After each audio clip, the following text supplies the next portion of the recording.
Bonjour, bienvenue sur ma chaîne Renaissance, Succès, Prospérité.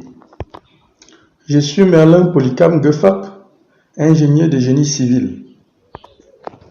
Aujourd'hui, je vais vous entretenir sur le sujet « Comment faire pour se construire une maison ?»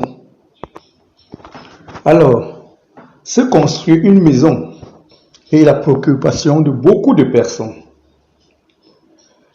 Il est impératif à ce jour de chercher à répondre à plusieurs questions qui se posent beaucoup de personnes. Beaucoup de personnes se posent les questions suivantes. Pourquoi un tel ami a-t-elle pu se construire une si belle maison?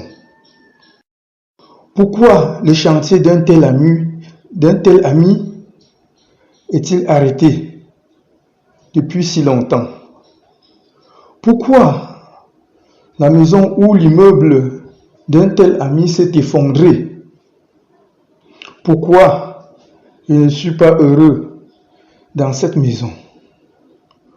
Pourquoi telle ou telle autre personne a la peine à faire finir sa construction? Pourquoi telle connaissance, tel ami ou tel parent, juste après avoir fini de se construire, est mort sans même dormir une seule nuit dans cette maison? Alors, il y a tellement de questions qui sont posées à ce sujet de la maison, du cadre de vie. Ainsi, une réflexion plus spirituelle permet de penser que le projet de construction d'une maison est un projet de vie qui demande beaucoup de bénédictions et de grâces divines. D'ailleurs, si on regarde dans la Bible, Noé a construit l'arche qui est sous l'inspiration et les instructions divines. Cette arche qui a pris tellement de temps, tellement d'années, et qui a survécu au déluge pendant des dizaines, une quarantaine d'années. Alors, tandis que, à travers l'histoire, on remarque que le Titanic, à peine être construit, et après avoir fait pendant le premier voyage, a échoué et a causé la mort de milliers de personnes. Après plusieurs réflexions, on comprend alors que c'est la prière et la bénédiction divine qui nous donnent le succès dans ce sens. Dieu, le créateur du ciel et de la terre, est le premier et le plus grand architecte de l'univers. Pour ajouter avec réussite une œuvre sur la terre, il faut la grâce, l'inspiration et la bénédiction divine. Nous, les humains, la créature préférée de Dieu, nous devions être conscients que Dieu, notre Père, nous a déjà donné cette bénédiction pour mériter d'avoir un cadre de vie confortable pour notre bien-être et le bien de notre famille. Ainsi, nous devons avoir l'humilité, d'abord, de prier pour que Dieu, notre Père, nous donne notre terrain, notre lot, notre héritage qu'il a prévu pour nous dans la terre promise. Puis, prier pour le cadre qui nous convient, c'est-à-dire demander la permission d'avoir un certain cadre de vie avec des pièces suivant nos désirs pour le besoin familial ou un projet de location. Et enfin, prier pour que le Seigneur nous donne les bonnes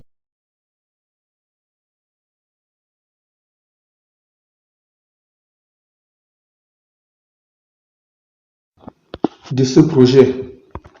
L'exemple dans ce sens, c'est que j'ai un ami qui m'a confessé un jour qu'il a prié et Dieu lui a fait savoir que la meilleure personne qui puisse lui faire sa construction qu'il désirait, c'était moi.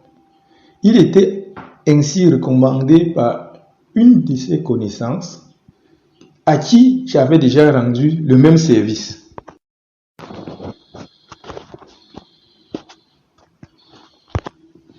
Avec la prière, on aura la clairvoyance de trouver l'architecte ou l'ingénieur qui va nous aider à interpréter et à représenter le plan en 2D ou 3D qui est dans nos pensées, qui jusque-là se trouve encore dans notre tête ou dans notre esprit. Cette représentation sur papier sera accompagnée par un devis quantitatif et estimatif.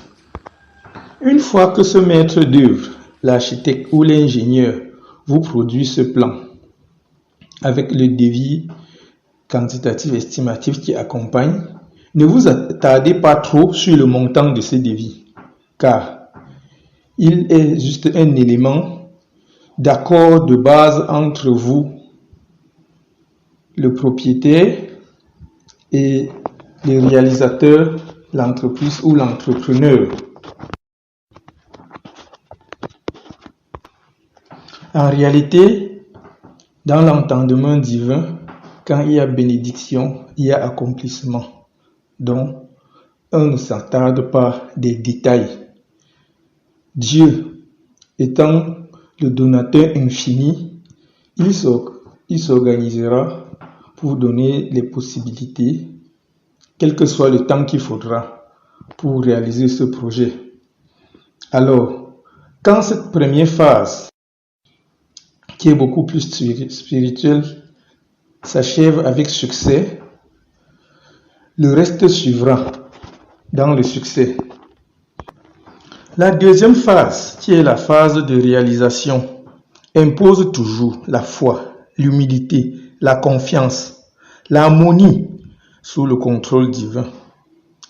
Le défi se répartit à la fois entre le propriétaire, qui est le maître d'ouvrage, et le financier du projet, et le réalisateur, qui est l'entrepreneur avec son équipe.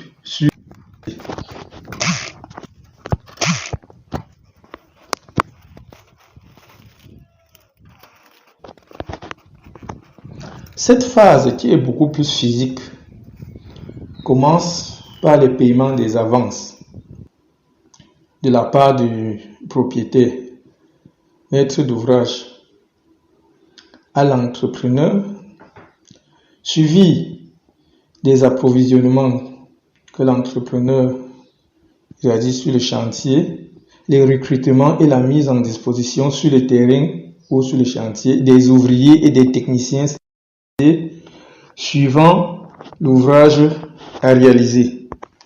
Puis du lancement des travaux proprement dits, avec le contrôle des travaux, soit par le maître d'ouvrage, l'ingénieur, et la présentation des rapports d'avancement des travaux, avec des photos des ouvrages réalisés au quotidien et progressivement. Dans cette phase, les travaux suivants se succéderont sur le chantier, dans la fierté, l'amour et la passion de tous les intervenants. Il s'agit de l'implantation, des fouilles, de la construction de la fondation, le remblai du sol de fondation, du sol, les élévations des murs avec la création des ouvertures, la mise à niveau des murs et le chaînage, la préparation, la dalle ou la toiture, ou le renouvellement de l'élévation dalles si c'est un projet à niveau.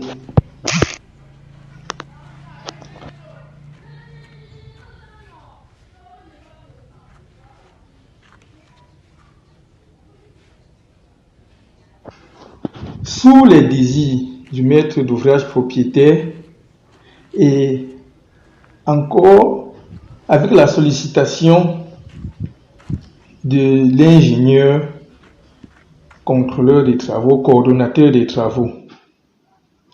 Alors, le choix des modèles sur chaque corps d'état est fait sous les désirs du propriétaire. Il est au centre de chaque corps d'état à réaliser. Et les intervenants sur les chantiers sont les électriciens, les plombiers, les maçons pour le crépissage, les menuisiers pour la menuiserie métallique, menuiserie bois, menuiserie alu vitré, les travaux de crépissage enduit, décoration et peinture, la climatisation, la vidéosurveillance, les travaux d'aménagement extérieur, il s'agit de la cour, du jardin, s'il y a un forage, de la barrière, puis les branchements des réseaux d'alimentation en électricité ou en eau pour celui qui n'a pas de forage. Ici, l'ingénieur accompagne le maître d'ouvrage dans l'exécution de chaque finition, chaque corps d'état, tel que ses souhaits ont été manifestés.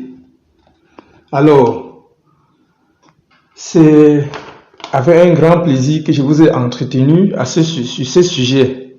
Comment construire une maison